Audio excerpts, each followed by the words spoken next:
नमस्कार। BA final year second paper second unit के संपूर्ण विश्लेषण के साथ हाजिर हूँ मैं, आपका दोस्त विकास टेकी। इस वीडियो में हम बीए फाइनल ईयर के हिंदी साहित्य विषय की द्वितीय इकाई के महत्वपूर्ण प्रश्नों के बारे में बताएंगे जो परीक्षा उपयोगी है, और हम इन प्रश्नों को आपको इस तरह से बताएंगे कि आप 5 प्रश्नों के जरिए 10 प्रश्नों के आंसर हल कर सकते हैं। कैसे होगा, क्यों होगा, जानते हैं। वीडियो के साथ बने रहिए। आप सभी का एक बार और स्वागत है।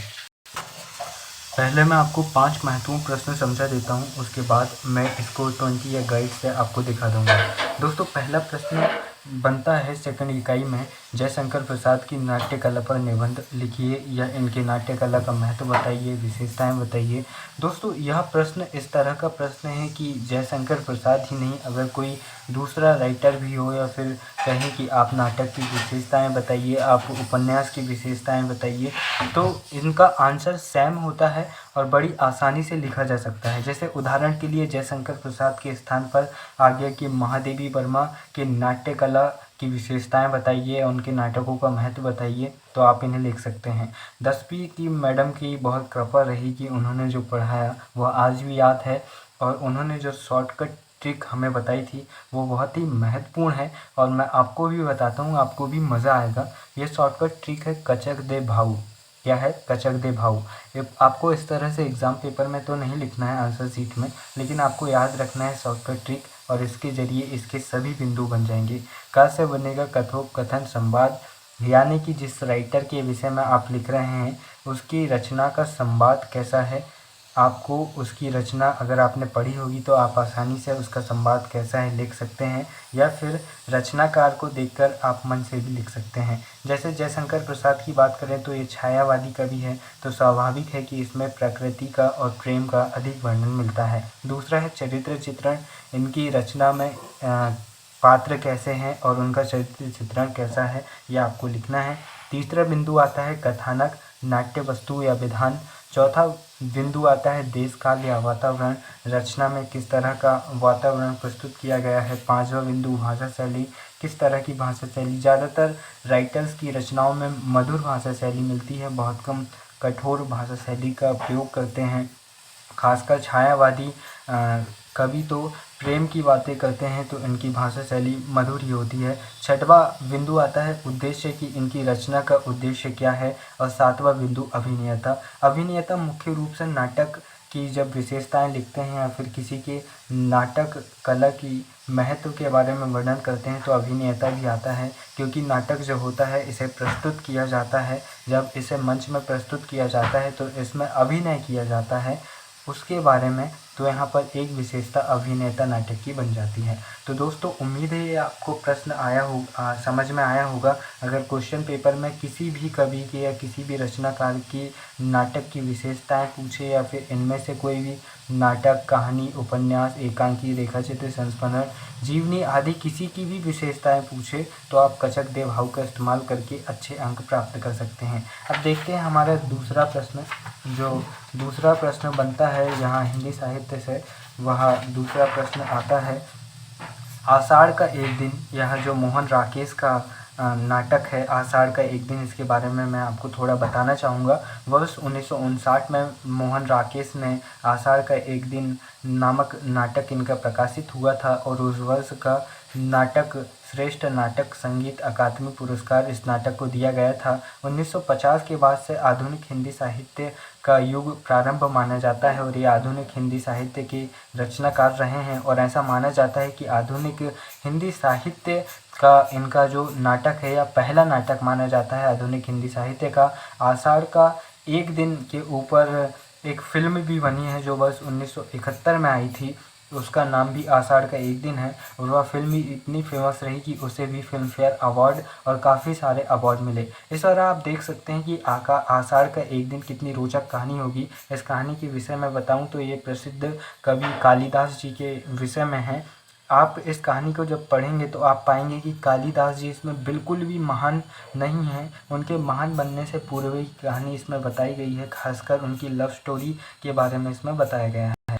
इसमें बताया गया है कि वे कश्मीर में रहते हैं, उन्हें एक मल्लिका नामक स्त्री से प्यार हो जाता है और वह उनके लिए बहुत कुछ त्याग करती है, बहुत काफ़ी चीज़ों का त्याग करती है। लेकिन जब इनके पास इनविटेशन आता है उज्जैन के विक्रमादित्य का कि आप हमारे यहाँ आइए, हमारे राजकवि बन जाइए, तो ये ना चाहते हुए भी मल्लिका को छोड़कर आ जाते हैं। और जब विक्रमादित्य इन्हें कश्मीर का राजा बना देता है तो ये अपने महल पर चले जाते हैं, लेकिन कभी मल्लिका से मिलने नहीं जाते हैं। यहाँ पर ये बताया गया है कि ये कितने स्वार्थी हो गए थे और इन्होंने अपने प्यार को किस तरह से त्याग दिया। इस तरह की चीज़ें इसमें बताई गई है। आप यूट्यूब में आषाढ़ के एक दिन का अनुवाद किसी भी चैनल में जाकर सुन सकते हैं, या फिर आप इसकी लिंक डिस्क्रिप्शन में है, आप उसे पढ़ सकते हैं। ये बहुत ही भावुक और काफ़ी अच्छी कहानी है, अगर आपके पास समय हो तो। कहानी नहीं, माफ़ कीजिए, नाटक है। अब हम अगला तीसरा प्रश्न देखते हैं, कविता क्या है। दोस्तों मुख्य रूप से यह तीसरी इकाई की या ये दूसरी इकाई की, माफ़ कीजिए, यह दूसरी इकाई की एक जो पंडित रामचंद्र शुक्ल जी हैं उनकी रचना है। कविता क्या है, कविता क्या है निबंध सारांश अपने शब्दों में लिखिए। कविता क्या है निबंध के निबंधकार द्वारा किन विषयों पर प्रकाश डाला गया है। तो यह बहुत ही इजी है, इसलिए आप इस पर लिख सकते हैं। आप रामचंद्र शुक्ल को एक बार गूगल करके पढ़ लीजिएगा कि ये किस प्रकार से अपनी रचनाओं को लिखा करते थे। इससे आपको फैक्ट मिल जाएंगे और थोड़ा आप अपने मन से भी लिखेंगे तो आप कम समय में अच्छा वर्णन कर पाएंगे। कविता क्या है, इसका आंसर बहुत ही सिंपल है, इसलिए मैं इस प्रश्न को इसमें शामिल किया हूँ और यह बहुत महत्वपूर्ण प्रश्न है। गत वर्षों में यह पूछा जा चुका है, इसलिए इस पर ध्यान दीजिएगा। कविता का स्वरूप यानी कविता लिखते समय उसका स्वरूप का ध्यान देना चाहिए। तीसरा, कविता की आवश्यकता क्यों है कि आप इस कविता को क्यों लिखना चाहते हैं, यह आवश्यकता बतानी होती है कवि को। कविता का कार्य क्या होता है, मनोरंजन करना होता है या फिर समाज में कोई उद्देश्य प्रसारित करना होता है। कविता की भाषा यह कवि पर निर्भर करता है। आचार्य रामचंद्र शुक्ल यहाँ बता रहे हैं कि कविता की भाषा कैसी होनी चाहिए। तीसरी, कविता में सौंदर्य चित्रण होना चाहिए, काव्य और व्यवहार होना चाहिए, भावना या कल्पना होनी चाहिए, मनोरंजन होना चाहिए। आप इन बिंदुओं को एक दूसरे से लिंक करके लिख सकते हैं। जैसे आप कोई कविता लिखना चाहते हैं तो पहले देखेंगे कि कविता क्यों लिखना चाहते हैं, आपकी कविता की आवश्यकता क्यों है, आप उस कविता को क्यों लिखना चाहते हैं। दूसरा, फिर आप उसका मसौदा तैयार करेंगे, एक रफ में लिखेंगे आपकी कविता का स्वरूप कैसा होगा। फिर आप सोचेंगे कि ये कविता लोगों पर किस तरह प्रभाव डालेगी, यानी कविता का कार्य क्या होगा। फिर आप देखेंगे कविता की भाषा कैसी होगी, आप सोचेंगे जितनी सरल भाषा होगी उतने ही लोगों को जल्दी समझ में आएगा। फिर कविता में आप सौंदर्य चित्रण करेंगे, उसको मधुर बनाने का प्रयास करेंगे। फिर कविता में आप देखेंगे कि व्याकरण की ज़्यादा से ज़्यादा चीज़ों को लिया जाए और यह व्यवहार में काफ़ी अच्छी हो और यह लोगों को भावुक करे, उनके दिल तक पहुँचे, ऐसी कविता लिखेंगे और दोस्तों लोगों का मनोरंजन भी करे। इस तरह यह कविता के पॉइंट हो गए हैं और यह तीसरा प्रश्न भी यहाँ पर समाप्त होता है। और हम देखते हैं चौथा बिंदु। चूँकि मेरे कल एग्ज़ाम है इसलिए मैं ज़्यादा डिटेल में नहीं लिख रहा हूँ दोस्तों, इसलिए आप थोड़ा फोकस करें। आखिर में मैं आपको 20 दिखा दूँगा, अगर आप चाहें तो उसकी स्क्रीनशॉट लेकर इन सभी को अच्छे से पढ़ सकते हैं। कुटिज निबंध की सार्वजनिक साहित्यिक विशेषताएँ बताइए। कुटिज है यह एक निबंध है, इसे हजारी प्रसाद द्विवेदी ने लिखा है। हजारी प्रसाद द्विवेदी युग के प्रवर्तक माने जाते हैं। निबंध की साहित्यिक विशेषताओं पर प्रकाश डालिए। इस तरह का किसी भी तरह का प्रश्न आए हजारी प्रसाद द्विवेदी से संबंधित बीए फाइनल ईयर में, या किसी भी कवि के साहित्यिक विषय पर प्रश्न आए, यह प्रश्न भी ऐसा है कि यह कई सारे प्रश्नों का एक आंसर है। किसी भी कवि के निबंध की या रचना की विशेषताएं पूछे तो आप इस तरह से लिख सकते हैं। पहला आता है कला पक्ष। स्वाभाविक कोई भी रचना में कला पक्ष होता है कि वह भाषा को किस प्रकार विशिष्टता प्रदान करते हैं, उनकी रचना में किस प्रकार की शैली मिलती है। दूसरा बिंदु आता है भाव पक्ष, मतलब भाव, उनकी कविता का व्यवहार कैसा है, उनकी कविता में किस चीज़ पर फोकस किया गया है, प्रकृति चित्रण है या फिर मानवीकरण है या फिर प्राकृतिक सौंदर्य है, उनकी कविता का भाव कैसा है।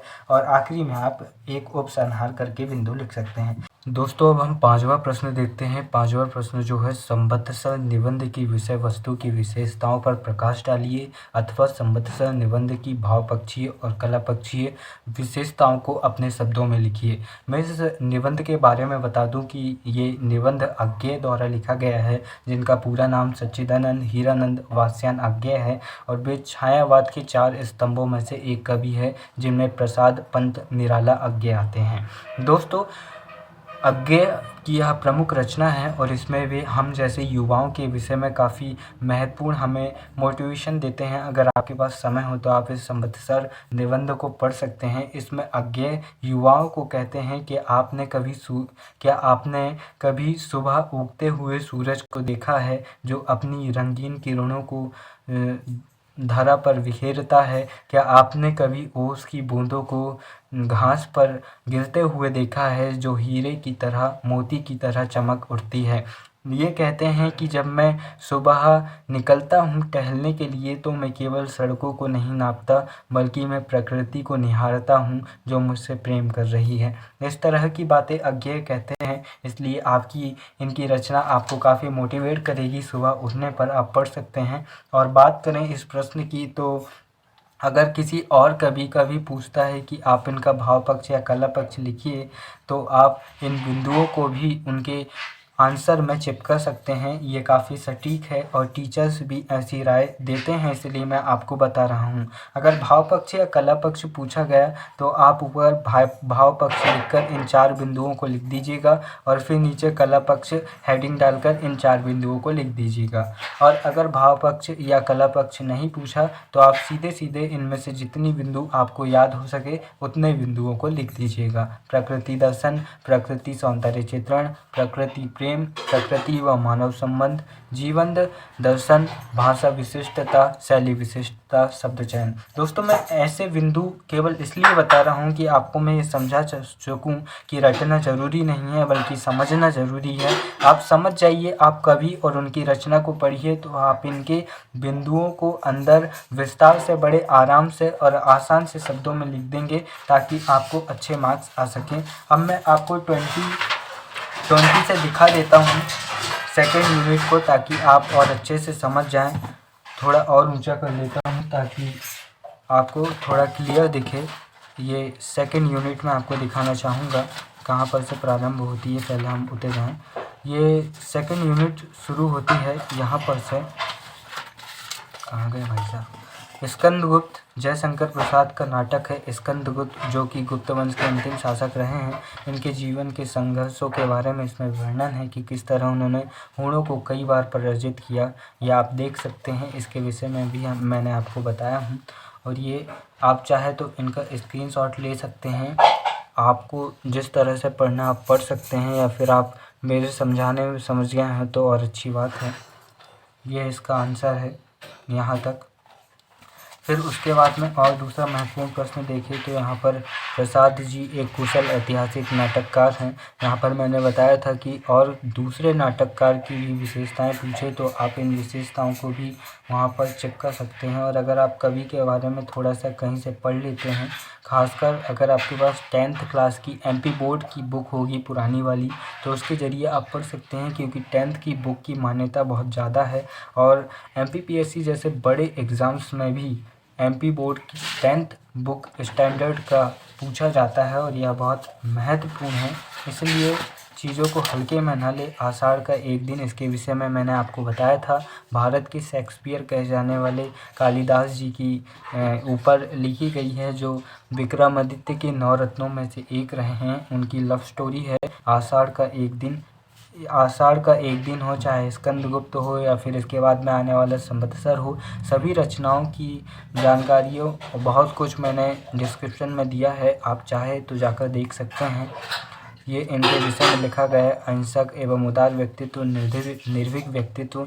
यहाँ पर पात्र की विशेषताएं पूछी है, कालिदास की विशेषताएं, तो यहाँ पर आप इनकी विशेषताएं लिख सकते हैं।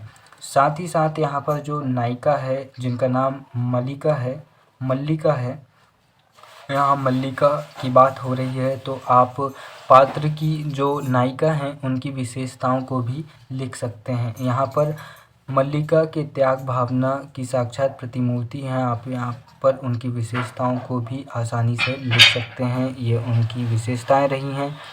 उनकी माता उनसे बहुत ज़्यादा परेशान रहती हैं। उनके जो मामा रहते हैं, क्योंकि वह बहुत हठीली पुत्री रहती हैं। इस तरह आप इनकी विशेषताओं को देख सकते हैं।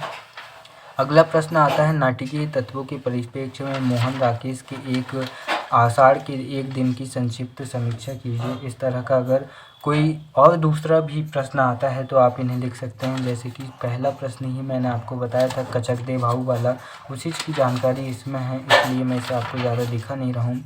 अगला आता है, कविता क्या है? यह आचार्य रामचंद्र शुक्ल की रचना है। आप यहाँ पर कविता की विशेषताएँ देख सकते हैं, तो आप वीडियो रोक कर पढ़ सकते हैं या फिर स्क्रीनशॉट लेकर पढ़ सकते हैं।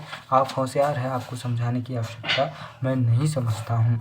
इसलिए दोस्तों अच्छे से पढ़ लीजिए और अच्छे से एग्ज़ाम दीजिए और अच्छे मार्क्स लाइए। अब हम देखते हैं अगला प्रश्न आता है, कुटज। जो कुटज निबंध है इसकी भाषा विशिष्टता बताइए। तो यहाँ पर कुटज निबंध की यह कला पक्ष या भाव पक्ष, जिसके बारे में मैं आपको बता चुका हूँ, कला पक्ष या भाव पक्ष।